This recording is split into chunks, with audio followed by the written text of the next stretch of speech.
मेरे प्यारे देशवासियों, बहुत ही निकट भविष्य में महान समाज सुधारक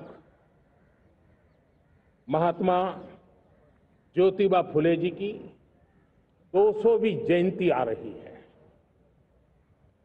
हम उस जयंती के समारोह शुरू करने जा रहे हैं और महात्मा ज्योतिबा फुले के सिद्धांत, उन्होंने जो मंत्र दिए, उसमें हमारे लिए प्रेरणा है।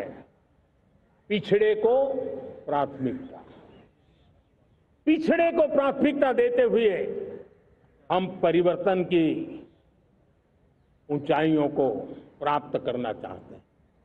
हम इसके लिए परिश्रम की पराकाष्ठा करना चाहते हैं। हम पारदर्शी नीतियों के द्वारा पिछड़ों को प्राथमिकता, ये हम धरती पर उतारना चाहते हैं, हर पिछड़े के जीवन में उतारना चाहते हैं। साथियों, रेहड़ी पटरी वालों के लिए स्वनिधि योजना हो या हमारे हुनर वाले, हाथ से काम करने वाले विश्वकर्मा योजना की बात हो, आदिवासी में भी जो पिछड़े रह गए हैं उनके लिए पीएम जनधन की योजना की बात हो, हमारे पूर्वी भारत को विकास में पूरे देश के अंदर बराबरी में लाना और उनको नेतृत्व देने की दिशा में काम हो। हम सिर्फ समाज पिछड़े हो उनकी चिंता तक अटकने वाले नहीं है। जो क्षेत्र पिछड़े हैं उनको भी हम प्राथमिकता देना चाहते हैं। जो जिले पिछड़े रहे हैं हम उनको प्राथमिकता देना चाहते हैं। जो ब्लॉक पिछड़े रहे हैं उनको प्राथमिकता देना चाहते हैं। हमने 100 एस्पिरेशनल डिस्ट्रिक्ट, 500 एस्पिरेशनल ब्लॉक, उसी मिशन में काम किया है। हमने पूर्वी भारत के विकास के लिए हजारों करोड़ रुपए के इंफ्रास्ट्रक्चर के प्रोजेक्ट को बल दिया है। हमने पूर्वी भारत के जीवन को बदल करके देश की विकास यात्रा में भागीदार बनने का, मेरे प्यारे देशवासियों, जीवन हर क्षेत्र में विकास होना चाहिए। विकास के लिए खेल का भी महत्व होता है और मुझे खुशी है कि एक जमाना था जहाँ बच्चे खेल में अगर समय लगाते हैं तो माँ बाप ज्यादा पसंद नहीं करते थे। आज एकदम से उलट गया है। अगर बच्चे खेलकूद में आगे आते हैं, रुचि लेते हैं, तो माँ बाप गर्व से भर जाते हैं। मैं इसे एक शुभ संकेत मानता हूं। मेरे देश के परिवार के अंदर खेल को प्रोत्साहन का वातावरण मैं देखता हूं, मेरा मन गर्व से भर जाता है। मैं इसे देश के भविष्य के लिए बहुत शुभ संकेत मानता हूं। और साथियों, इस खेल को बढ़ावा देने के लिए हमने नेशनल स्पोर्ट्स पॉलिसी, कई दशकों के बाद हम देश में खेलो भारत नीति को लेकर के आए हैं ताकि एक खेल जगत का सर्वांगीण विकास का प्रयास हो।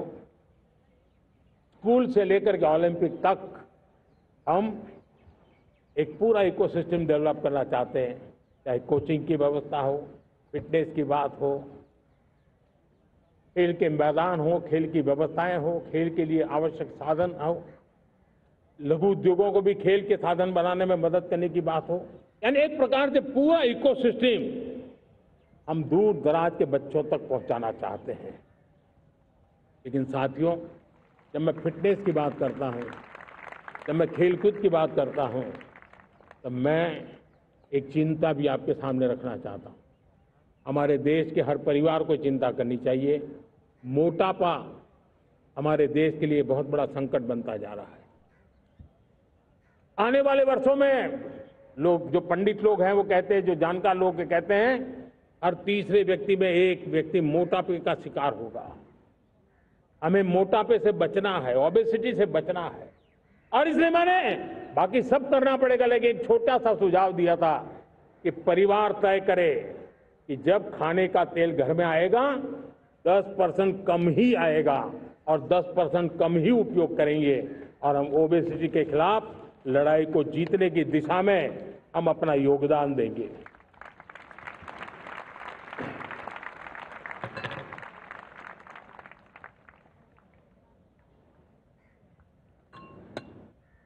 मेरे प्यारे देशवासियों, हमारा देश भाग्यवान है। हजारों साल की विरासत के हम धनी हैं और वो हमें निरंतर ऊर्जा मिलती है, प्रेरणा मिलती है। त्याग और तपस्या की राह मिलती है। आज गुरु तेग बहादुर, यह वर्ष गुरु तेग बहादुर जी का 350वां शहीदी वर्ष है। देश की संस्कृति की रक्षा, भारत के मूल्यों की रक्षा के लिए उन्होंने अपना सब कुछ न्योछावर कर दिया। मैं आज उनको नमन करता हूं।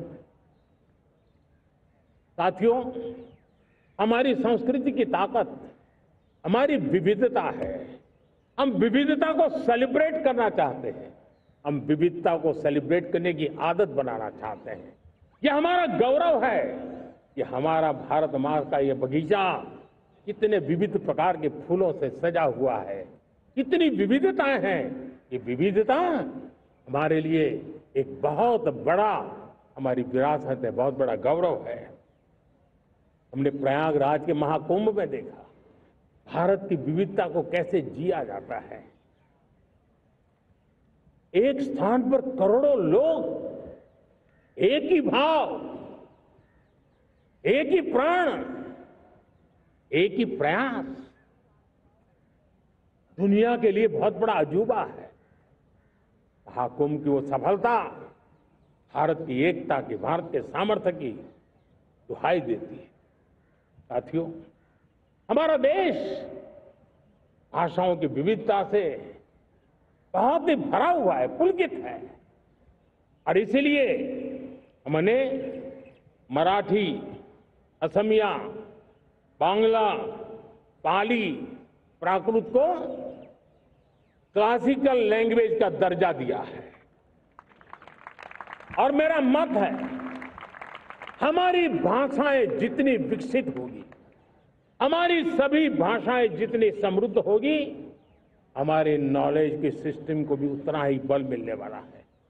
और हमारी वो ताकत है, आज जब डेटा का जमाना है ना, तो ये ताकत दुनिया के लिए भी बड़ी ताकत बन सकती है। इतना सामर्थ्य हमारी लैंग्वेज में। हमें हमारी सभी भाषाओं पर गर्व होना चाहिए। हमारी सभी भाषाओं के विकास के लिए हर किसी ने बनते हुए प्रयास करना चाहिए।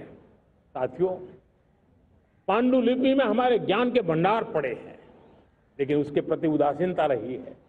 इस बार हमने ज्ञान भारतम योजना के तहत देश भर में जहां भी हस्तलिखित ग्रंथ है, जहां पांडुलिपियां हैं, सदियों पुराने जो दस्तावेज हैं, उनको खोज खोज करके आज की टेक्नोलॉजी का उपयोग करते हुए उस ज्ञान की समृद्धि को आने वाली पीढ़ियों के लिए काम आए, उस दिशा में काम कर रहे हैं।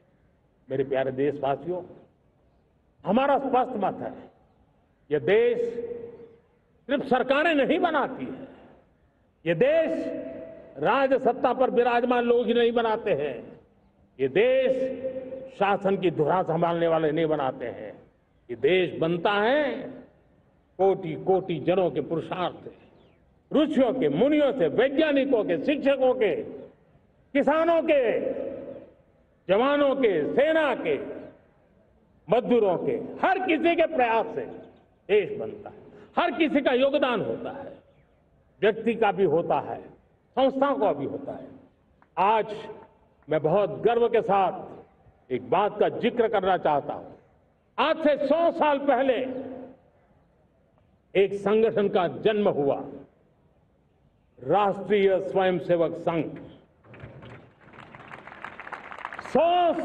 নানা ধরনের কন্টেন্ট দেখার জন্য লাইক করুন, শেয়ার করুন আমাদের ফেসবুক পেজ, সাবস্ক্রাইব করুন আমাদের ইউটিউব চ্যানেল। পাশাপাশি অন্যান্য ব্রেকিং নিউজের জন্য অবশ্যই চোখ রাখুন রিপাবলিক বাংলায়।